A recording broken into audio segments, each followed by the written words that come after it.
Welcome back to my channel. I'm Rupali, and this year I have read 13 books. That's a lot of books. I have never read with this much passion before in my life. I'm really enjoying it. I really like how much I've read. I really like the books, most of them. I just wanted to give a little reading wrap up and kind of share my thoughts on the books that I've read so far. Let's dive right in.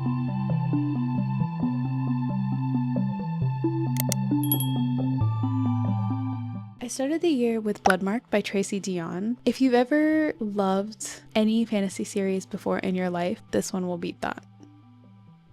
It's really big claims coming from me, so if that was not the case for you, this book recommendation is not for you. I absolutely love this series with my entire heart. I love Bree. If Bree was a real person, I would die for her.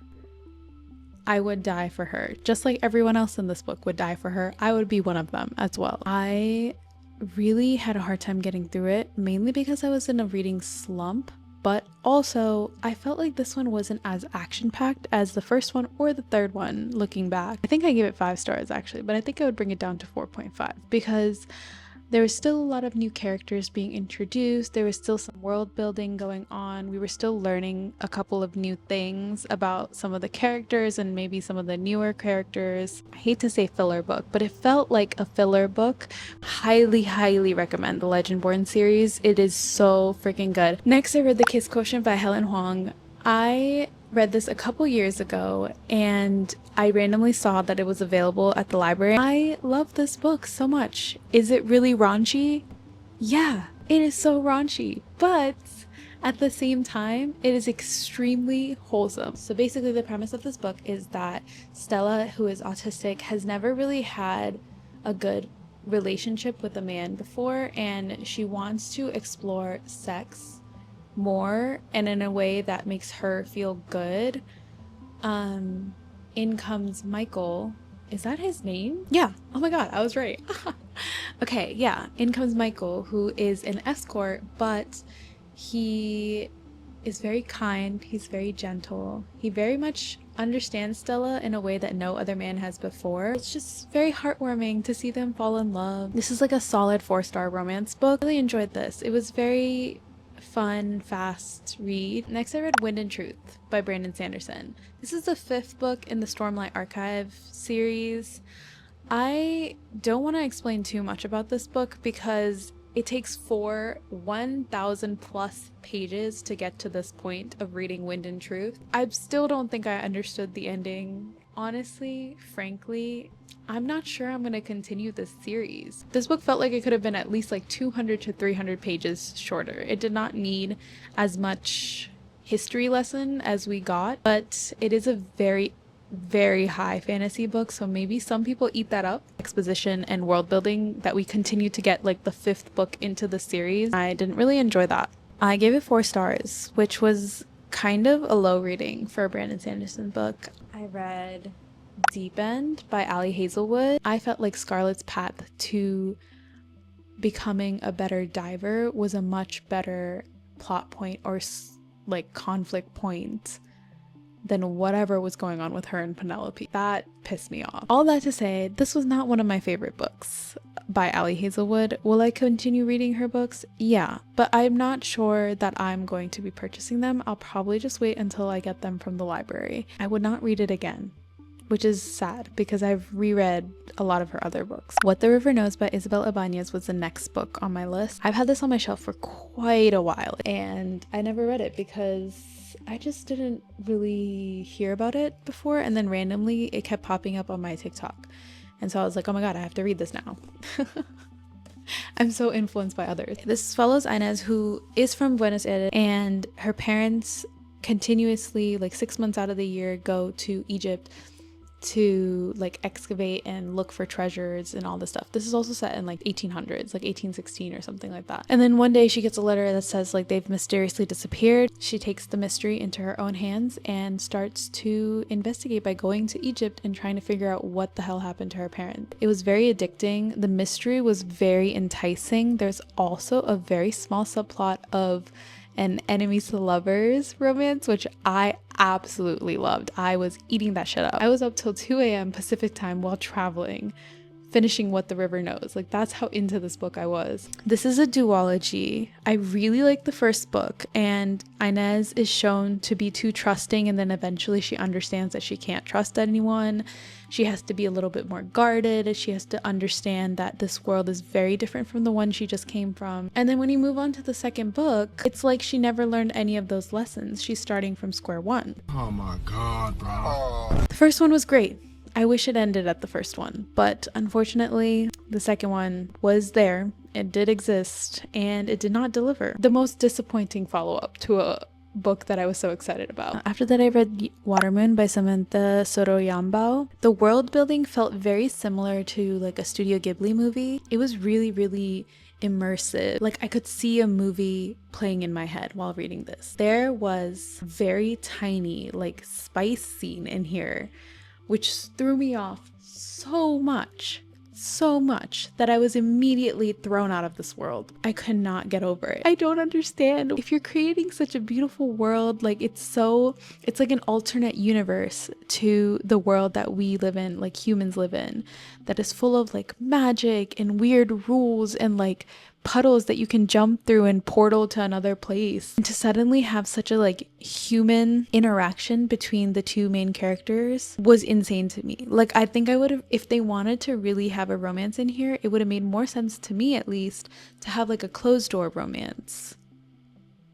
But it was so beautifully written otherwise. Then I read The Matchmaker's List by Sonya, Lalli. Yeah, this was terrible. This was actually so frustrating. I almost DNF'd it, but I kind of wanted to see how it was gonna end, so I just rage finished it. I don't even remember the character's name because I hated it so much. It follows the FMC who is turning 30, and she seems to have had like a very tragic breakup, and she promised her nanny, who's her grandma, that she would get married by the age of 30. Like, her grandma has permission to start setting her up with people, and like she agreed to her grandma to do this. So she obviously does not want to be set up for arranged marriage. She wants it to be figured out by herself. Eventually the FMC decides that she is going to pretend to be gay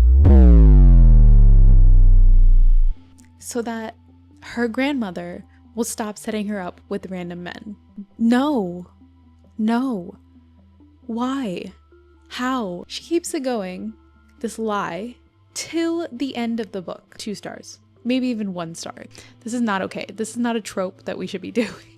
Definitely don't recommend that book. After that, I got The Duke Gets Desperate by Diana Quincy from the library because I've been hearing so many people talk about this, and this one specifically, the FMC is a Palestinian American woman, so that definitely intrigued me. This was so good, you guys. I loved this book. I ate this book up. The romance was an enemies to lovers. I love those kinds of romances when they're well done. They were truly enemies until the last like few pages they were lovers. It also, like, the FMC was so strong and so like smart and financially knowledgeable, and she knew how to run a business and like was so talented at everything she did, and the Duke was just so ready to be like, I will do whatever you wanted me to do. We love a man who bows down. We love a man who bows down. I don't care what anyone says. That's the best kind of male character that you can have in a romance. I do want to read Diana Quincy's backlist because I absolutely ate and devoured. It was so fun. Highly recommend. After I finished all these light, cozy books, Oathbound got released. Yeah, this is how you do a follow-up to like the most iconic series you've ever read. This book had me in a chokehold the entire 642 pages. I was obsessed. This is quite possibly my favorite out of all of the 3 books. I love Legendborn. I love Bloodmarked. Oathbound. Oh my god. Oh my god. Skip to this point if you don't want to see any spoilers for this book, because I know it's fairly new and I don't want to ruin anything for anyone. Okay. Sel. Oh my god. Sel is the Shadow King's son. What? Tracy, your mind. I sat and stared at the last page of this book for a good 5 minutes in shock because I could not believe what I just read. I still, from time to time, will open up this book and read the last chapter because I still don't believe that that's what happened. And there's no release date for the 4th book. I didn't expect Bree to lose her memory like the way she did. That was really sad. And when the reunions happened, like I was hoping they would, I was gutted to read that she didn't recognize her call and response person. I really like the fact that we didn't get introduced to too many new characters in this book. It was very nice to kind of build on characters we already know and just fall more in love with them. I love this book. I love this series so much. When the next book comes out, whenever that is, Tracy, please, I'm begging you, please release it. I will probably be rereading the entire series to kind of get caught up because so much happens, especially in this book. So much happens. 5 stars. 5 freaking stars. This is editing Rapali. I realized I completely forgot to mention first time caller for whatever reason. It was good. I just read it right after Oathbound, so it wasn't as fun for me as I think it would have been if I hadn't just been emotionally wrecked by Oathbound. It was just supposed to be like this cute, light, cozy romance book to read after Oathbound, but instead it was like a little bit more intense than what I was looking for at that moment. I don't think it really deserves all the hype it has been getting. It felt a little bit insta-lovey for me, which I personally am not a fan of. Put that together with the fact that I read that right after Oathbound, it was just not right for me in that time. Like as a mood reader, it was not the right time for me to read First Time Caller. But anyways, back to the video now. Then I read Only for the Week by Natasha Bishop. This was really cute. It was a great summer read, very raunchy, very quick, very satisfying because again, the female main character stands up for herself at the end, and I eat that up every single time. I love when a woman sets boundaries. Love it for like a short read if you want that, if you're looking for something like that, especially during the summer. After that, I read Shady Hollow by Juneau. This was good. Felt kind of like a Zootopia-esque mystery, probably because it's like full of animals living in a village. I could guess who the killer was a couple chapters in, which is kind of frustrating for me because I like to be surprised. I like to be gagged. So that was kind of annoying. But other than that, this was very cute, very cozy. Definitely a book I think I should have reserved for the fall. But nonetheless, it was very good. Not sure if I'll continue the series, but I did enjoy this. At last,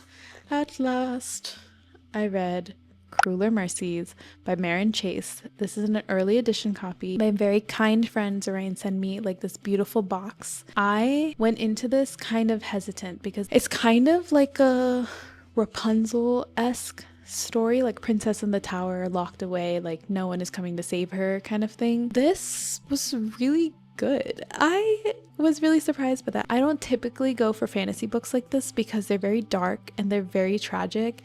This was definitely that. This was definitely dark and tragic, and I was sobbing at multiple points while reading this, but the ending is very satisfying and it definitely gives a big like F you to men at the end. There's a lot of triggers in this. I definitely recommend reading the triggers before you get into this. The only critique I had about this book was the fact that it promoted alchemy.